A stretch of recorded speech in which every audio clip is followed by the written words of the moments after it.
Question है, in equilateral triangle ABC, E and E are points on the sides AB and AC respectively such that AD equal to CE. BE and CD intersect at F. Then the measure of angle CFB is.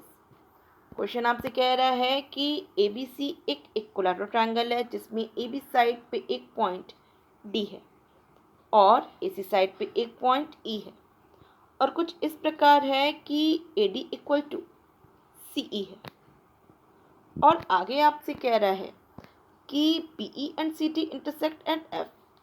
ये PE और CD ये एक दूसरे को F point पे intersect कर रहे हैं.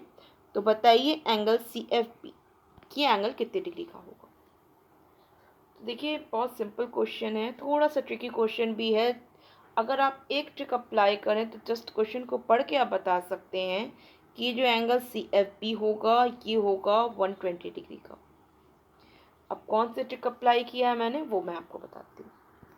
देखिए आपको जब कह रहा है कि ABC एक इक्विलैटरल ट्रायंगल है तो ऐसे में आपको इस इक्विलैटरल ट्रायंगल के तीनों साइड्स इक्वल मिलेंगे और तीनों एंगल्स भी इक्वल मिलेंगे जो कि 60 डिग्री के होंगे. तो ऐसे में आपको यहाँ AB equal to BC equal to AC के मिला और ऐसे में एंगल A, एंगल B और एंगल C ये 60 डिग्री के मिल गए. और आपसे कह रहा है कि AB साइड पे D पॉइंट और AC साइड पे E पॉइंट कुछ इस प्रकार है कि AD इक्वल टू CE है.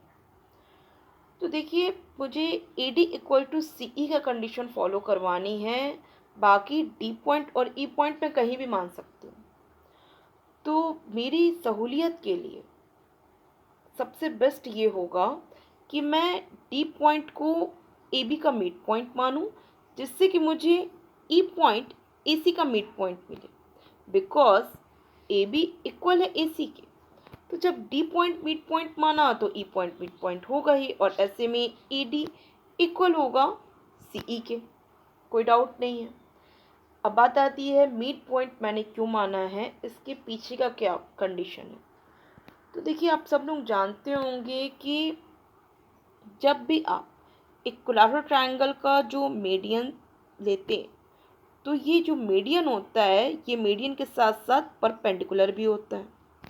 तो ऐसे में क्या हुआ कि ये जो BE मुझे मीडियन के रूप में मिल रहा है E पॉइंट को मिड पॉइंट लेने की वजह से, तो ये यहाँ पे परपेंडिकुलर भी होगा तो यहाँ 90 डिग्री बन गया. ठीक है.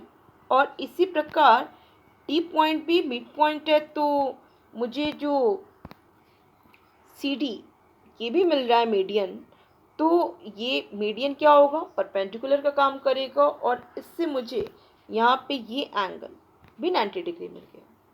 अब आपको क्योंकि ये एंगल निकालना है और ये एंगल इस एंगल की इक्वल होगा because of vertically opposite angle, और वर्टिकली अपोजिट एंगल्स तो आपस में इक्वल होते ही हैं.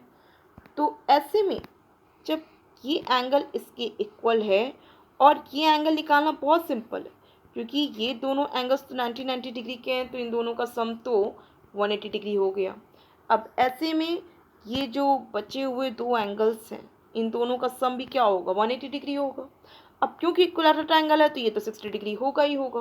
तो ये आपको एंगल TFE ये एंगल जो मिलेगा वो क्या मिलेगा 180 माइनस 60 मीन्स 120 डिग्री.